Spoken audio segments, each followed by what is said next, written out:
There are a couple of players on figurative thin ice when it comes to staying in the organization or just keeping a starting job, and one of the players I suggest may surprise you.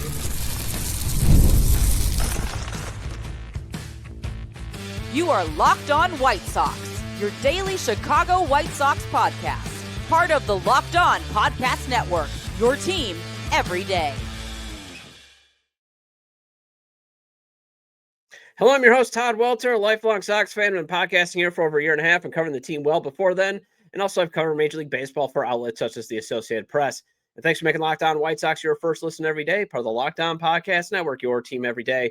Well, I'm going to get to the Twins hiring Derek Shelton as their manager as another sign they could be tail spinning into a bigger mess than the White Sox after I tackle how much Tim Elko's knee injury could bury his hopes of ever returning to the big leagues. But first, let's discuss the players whose 40-man roster status or having a role on next year's team or still being a starter are figuratively on thin ice. Today's episode is brought to you by FanDuel. Right now, new customers can bet just $5. And if your bet wins, you'll get $300 in bonus bets used across the app. Download the app today. So I'm going to break down who I believe is on figurative thin ice by three categories. The first is those that need to have a good season to maintain long-term starter status. The next category is need to have a good spring training to win a role on the 26-man roster. And then there are those who need to be prepared to be DFA'd or just outrighted in the offseason to clear space on the 40-man roster for any other acquisitions that are made this offseason. Now, the need to have a good season to maintain long-term starter status, that is where I'm going to put Chase Meidroth in. And that might surprise some of you as he had a fine season, but there's still maybe just the fact that he just might just be a raised floor player, but not like a guy that gets to the 2F4 that you would really like out of a starter. That puts his status as a long-term guy in jeopardy. The win a role on the 26-man roster, so need to have a good spring training. That's going to be Curtis Mead, Bryan Ramos, Sean Burke, Jonathan Cannon, Yoandres Gomez, Brian Hudson, and Fraser Ellard. And then probably getting DFA'd or just outrighted to clear roster space. That's Ben Cowles, Cam Bouger, and Jairo Iriarte. And also, it's not going to shock me in the least for Derek Hill to be non-tendered. And I've already talked about, Mike Tauchman. Does he get tendered or not on a previous episode? And then don't worry, I haven't forgotten about Luis Robert Jr.'s status either in terms of where would he fit on this. But there's a kind of an asterisk there that I want to get to. But while I do really like Chase Meidroth's game, I do agree with those that are leery on his status as a long-term starting second baseman that this team has lacked ever since Ray Durham left town. I mean, because there's some, an outline of him potentially being the second base starter for the next 5 more seasons. Again, something that the White Sox have lacked. And actually, I think they still have 6 years of club control. So, he could be here through the rest of the decade. And in part because you got to love his on-base profile. But here's where I think he gets on thin ice. If he produces another 320-like slug season like he had, and then tries to offset it with just maybe, say, a 253 average, that's not enough to offset that lack of pop, especially with what the White Sox have in the system. If he has another slugging percentage well under 350, because I don't ever see him getting close to, that ideal good 400 number, but I could see him getting to, again, a 700, 750 OPS if he has an on-base percentage around, say, 350 to 360, and at least, again, a 350 slug, hits a few doubles here and there, that would be fine. But if he's not, if he still has a 320 slug, not really driving the ball, hitting a bunch of singles, you might want to start exploring then what maybe Jarrell Perez could do with his power profile, or what William Bergolla or Sam Atanacci can produce. Maybe they can produce at least better bat-to-ball numbers, maybe a higher average, that type of stuff. And also, fielding-wise, he does have to get a little bit better than the -1 defensive run saved and 0 outs above average he had at second base. Although, strangely, everybody was questioning his ability to play shortstop. He had 3 outs above average at shortstop this season. But seeing that he can at least be a decent glove at 2 middle infield positions, plus, again, produce the ability to get on base with his ability to draw walks, and, again, still poke the ball to where they ain't, that at least screams, again, a good utility player, maybe a raised floor talent guy, at least on transition teams, that type of stuff. But if you want to see long-term production, he's got to still clean up some areas in his game. And he also still has to be healthy. I mean, he was playing dinged up for a bit this season, especially with that thumb injury and that type of stuff. So you would like to see him stay relatively healthy where he can at least produce, because remember, he was at one point hitting 290. And if he hits like 280, 290, that's great. Then that offsets his lack of slug because, again, at least he's, poking hits, adding to what he can already do by drawing walks. You're at least going to have, again, he's never going to be a 750 OPS guy, but I could live with him being a 700 OPS guy and improving his offensive value to where he's maybe a 2F4 guy. So, you want to see him obviously drive the ball a bit more because when you looked at where he got his hits, 284 average on grounders per Fangraphs, 608 average on liners.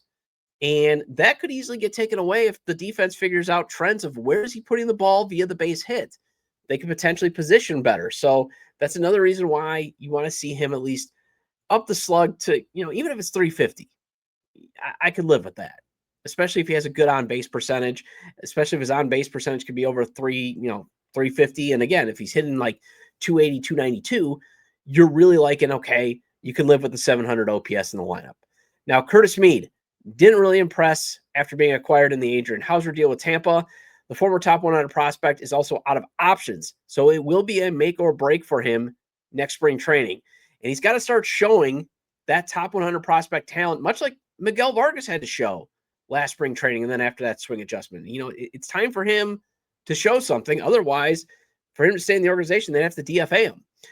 Bryan Ramos, he's also out of minor league options. So the former top 10 prospect in the team system, he can't suffer another injury at the start of spring training like he had last spring training. That set him back immensely. And he also now has to try to outshine Mead at third. And if I'm him, I'm also really advocating for getting some run at first base in spring training, in the outfield as well, just to show off some versatility and show that, hey, you could still be a viable piece on the next good team.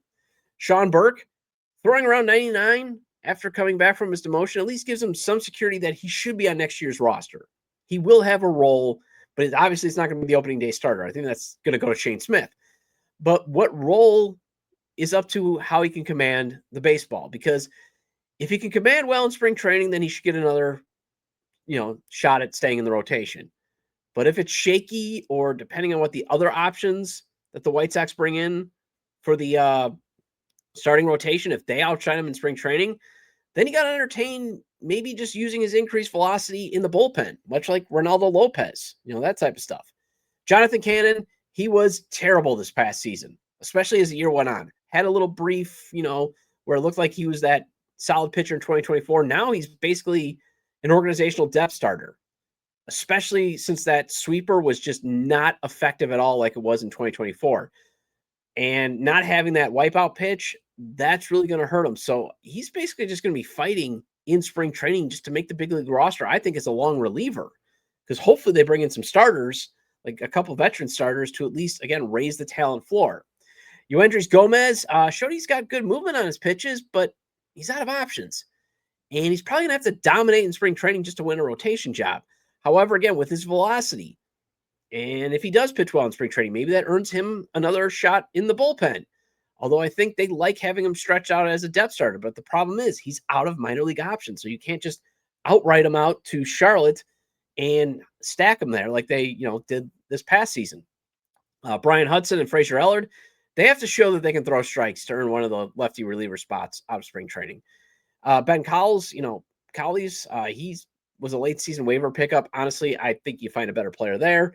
Cam Bouger is what you get when you try to find some velocity on a very slim budget for your bullpen. I mean, he did not thrive in high leverage like what was hoped. I think they were hoping like he would take the next step, and he's in his 30s. So you should give Ellard or Hudson a look over trying to see if Bouger can bounce back. And Jairo Arte, he just looks like a lost cause. You might want to entertain just outrighting him since he does have an option left. Still a top 30 prospect in the system per MLB pipeline, but he just looks lost on the mound. And then finally, Luis Robert Jr., I think the only way he's on thin ice if he gets hurt like Yoan Moncada did. Otherwise, I think Chris Getz is just going to keep chasing that white whale trade package up until July 2027 if he can. And then there's Tim Elko, who was announced needed surgery to repair a torn ACL. Let's discuss if that's the last we hear from the first base prospect after the break. The NBA is back, and there's no better place to get in on the action than FanDuel, the official sports betting partner of the NBA. Even if you miss the start of the game or want to ride the hot hand, FanDuel has live bets on everything from who will score next to fourth quarter comebacks. Plus, you can even combine your live bets into a same game parlay for a shot at a bigger payout. And it keeps every game exciting, especially when your team's making that late push. And I'm always telling you about how fun it is to play FanDuel's traditional money lines, the over-unders, and spreads. But if you want to win some big-time money, or at least, double or triple your cash, play FanDuel's props, parlays, or futures. So, for example, you think Luka is going to win the MVP this year. He's at plus 500 the last time I checked, so even throwing, say, $10 on that gives you a chance to turn that into $50 if he does win the MVP at the end of the year. Milwaukee's putting a lot on Giannis's plate, so maybe he takes home the MVP. He's at plus 1,300 the last time I checked, so $10 on that possibly happening will pay out $130. Right now, FanDuel is giving new customers $300 in bonus bets when your first $5 bet wins. So head to FanDuel.com to sign up and play your game with FanDuel, the official sports betting partner of the NBA.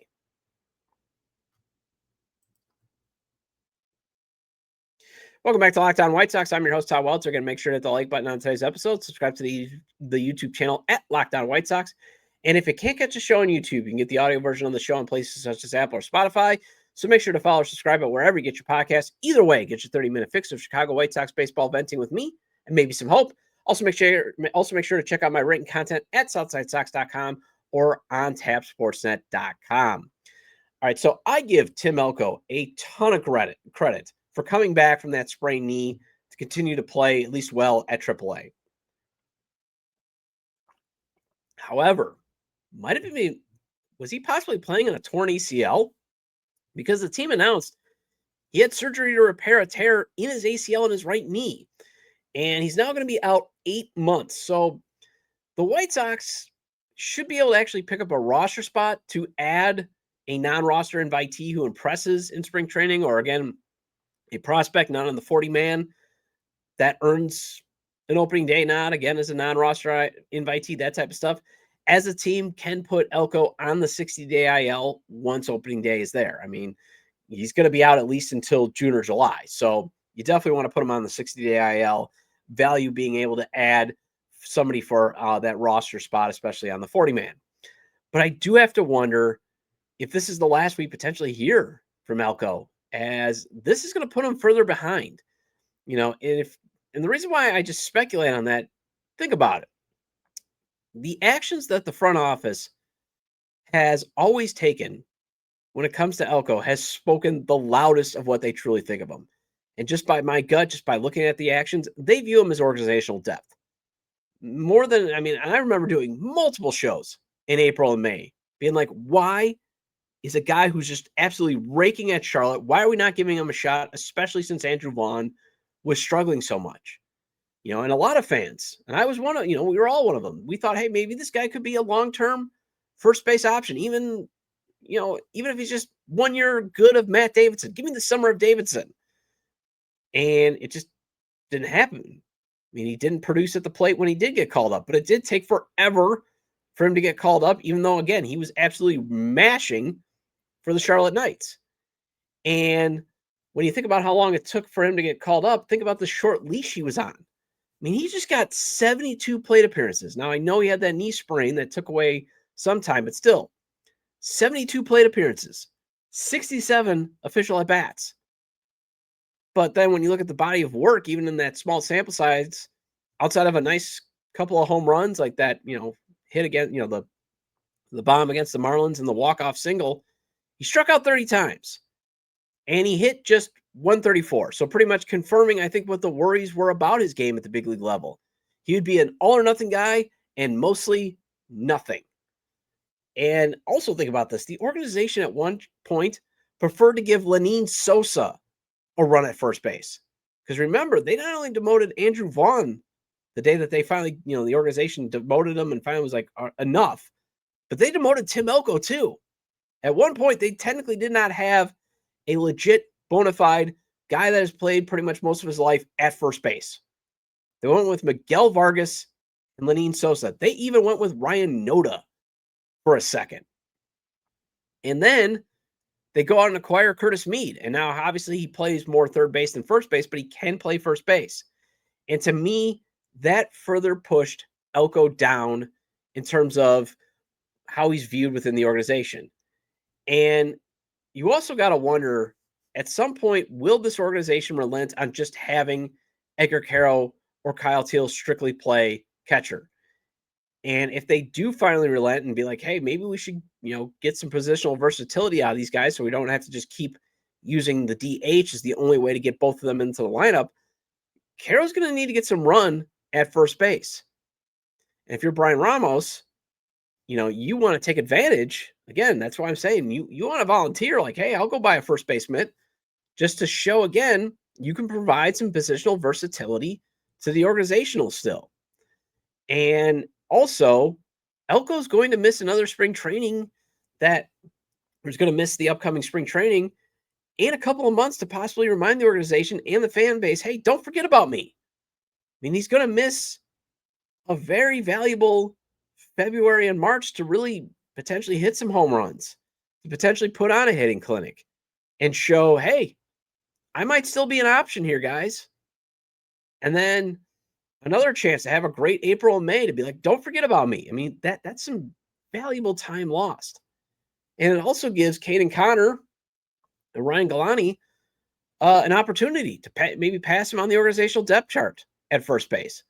I mean, I know Connor is at high A, but Galani was at double A, and they're getting some run at the Arizona Fall League, and Connor's having a good Arizona Fall League. So at least in terms of who they're thinking, like, hey, maybe this guy could be our first base of the future. Connor and Galani, I know I'm butchering his name, have a chance to pass Elko up. And I feel bad for Elko because I was once a truther.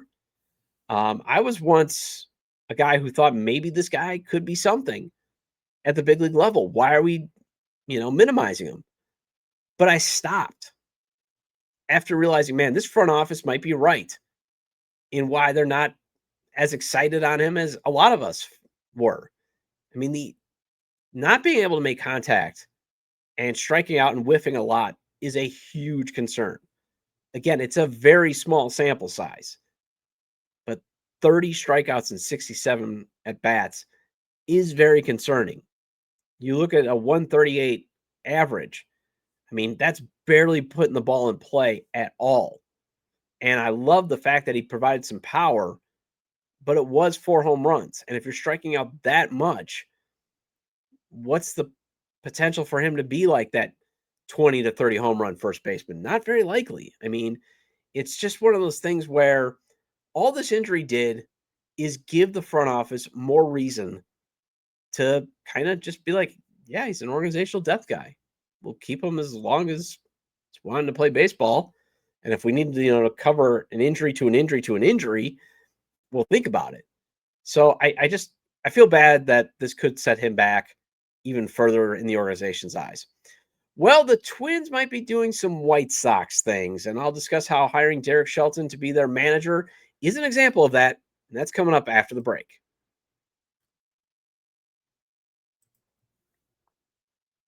This episode is brought to you by Prize Picks. You and I make decisions every day, but on Prize Picks, being right can get you paid. Don't miss any of the excitement of this sports season. Whether you're following the NFL, the NBA, or both, there's no better time to jump in on the action. And if you haven't tried it yet, Prize Picks is the simplest way to play. Just pick more or less on at least 2 player stats, and if you get them right, you win. It takes less than 60 seconds to make your lineup out, and you can play anywhere Prize Picks operates, including California, Texas, and Georgia. And I love how simple of a concept Prize Picks is. Pretty much, if I think a player is going to have a great game, I can pick the more option on that player projection. If I think the player is going to stink, I just go with the less option. And the new Stacks feature is a game changer. You can now pick more or less on, say, Steph Curry's points, threes, and assists in the same lineup. Plus, if one of your players leaves early with an injury, the injury reboot will save your lineup from a loss. Download the Prize Picks app today and use code LOCKEDONMLB to get $50 in lineups after you play your first $5 lineup. That's code LOCKEDONMLB for $50 in lineups after your first $5 lineup. Prize Picks, it's good to be right.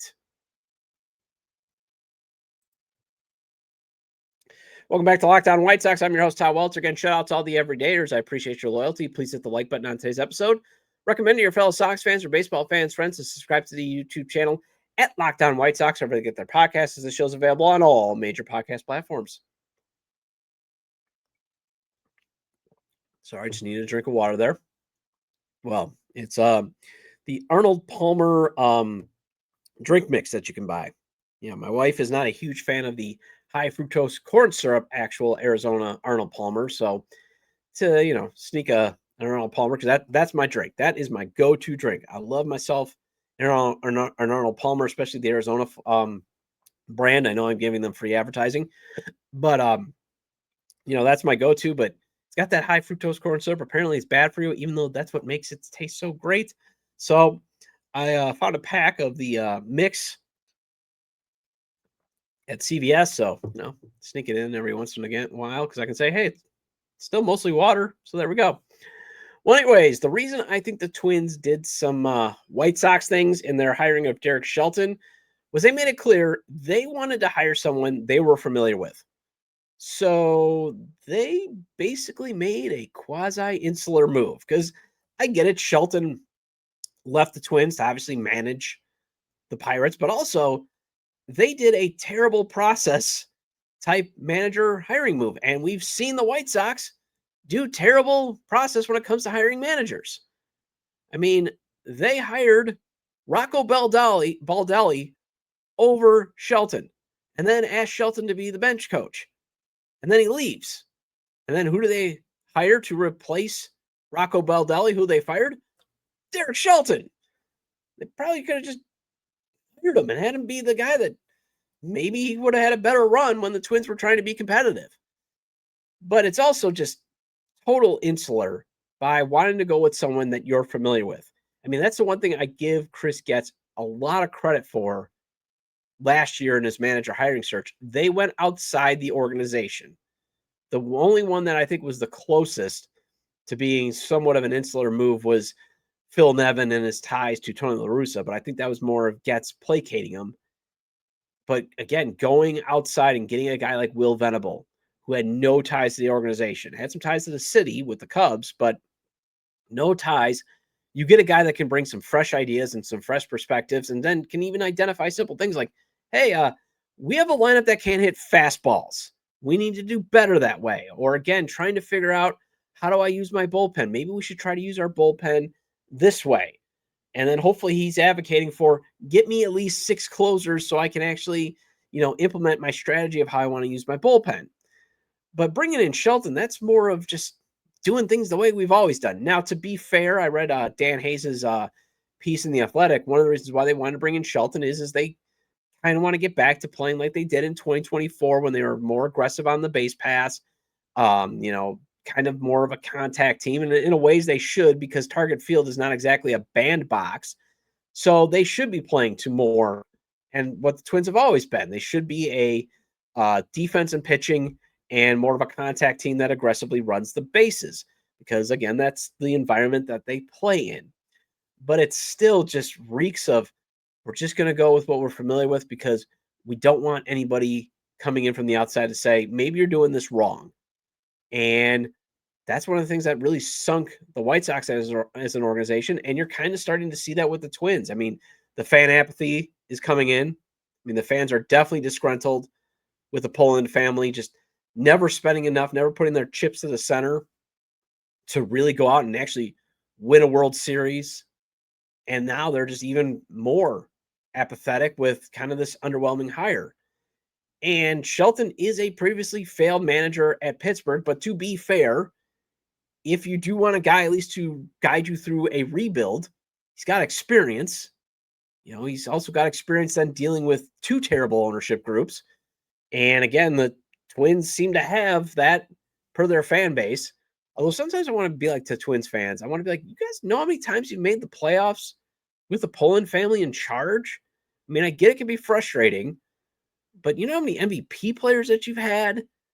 All that stuff. I mean, yes, it stinks that you kept getting owned by like the Yankees, but at the same time, you didn't have to deal with your owner basically torpedoing a manager hiring process because he had to make up for a regret for something he did 30 years ago.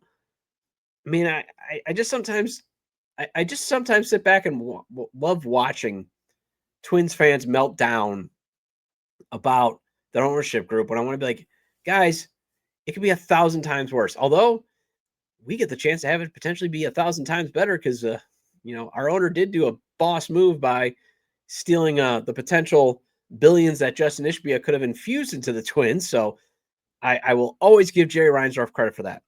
But, it just, when you look at the Twins right now and seeing how they had to do that complete sell-off and seeing how they just fell apart, a lot of it is just, are they in that insular thinking? Are they starting to get into this, hey, we're going to do things the Twins way? And could it be kind of moving away? Could the game be moving away from that type of, thinking?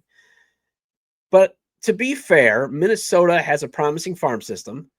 And Shelton at least did go to another organization, one possibly more dysfunctional than the Twins, one definitely worse led by owner Bob Nutting. So maybe, he's the type of guy that you want to bring in because at least he knows kind of how things operate, kind of the thinking of the front office. Because the Twins, again, they've got this promising farm system. The last thing you want to do is bring in someone from the outside who might not be as high as some of these prospects that they have and start burying them. I mean, we kind of saw Pedro Grifol come in from outside and guys just getting absolutely buried and guys not being used and falling in love with the wrong players, that type of stuff. So it is a double-edged sword. And again, Shelton's been gone for a while. So that's why I can't fully say that this is like, oh man, the Twins are just an absolute dumpster fire. But I will say in the short term, I still think the White Sox have a great opportunity to jump the Twins in the standings next season. And if I'm understanding the lottery rules correctly, the White Sox should try to move up the standings because, again, finishing at the top of the Tankathon standings won't happen because I think it's every other year that the White Sox will be eligible for a top 10 pick. So I believe next year they will be picking no higher than 10th if they were absolute garbage team. And again, we're hoping for at least wins 70 to 75 games, that type of stuff. And I'm still not going to move off my stance that I actually believe the White Sox and Twins will be battling it out for the AL Central at the end of the decade. Because again, I like where both teams are going in terms of the both teams' potential to be very good organizations by the end of the decade.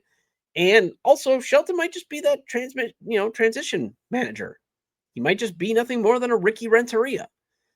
But it's still nice to see the Twins join the White Sox on the leadership mess train, at least in terms of how the fans are viewing it. Because it's just sometimes it's like, man, you think it could be worse. And then even though I don't think it is as bad, you watch the Twins fan base just be getting absolutely furious with the Poland family. And you're like, okay, well, hey, at least we're not alone in just being absolutely frustrated with our owner.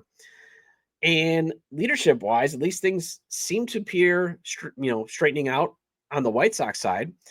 And that's why, you still have to hope that maybe the Twins ownership issues, the fan angst that they have, and now hiring an underwhelming manager will, basically bury them deep into the AL Central cellar and the White Sox can get out of it. Well, that wraps up this edition of Locked On White Sox. Thank you for making Locked On White Sox your first listen every day. For your second listen, check out Locked On MLB Game Night. Every game, every night, until a World Series champion is crowned. Get local analysis on a national scale. Find MLB Game Night on Locked On MLB on YouTube, wherever you listen to your podcast. And I'll be back tomorrow with another Fan Poll Friday.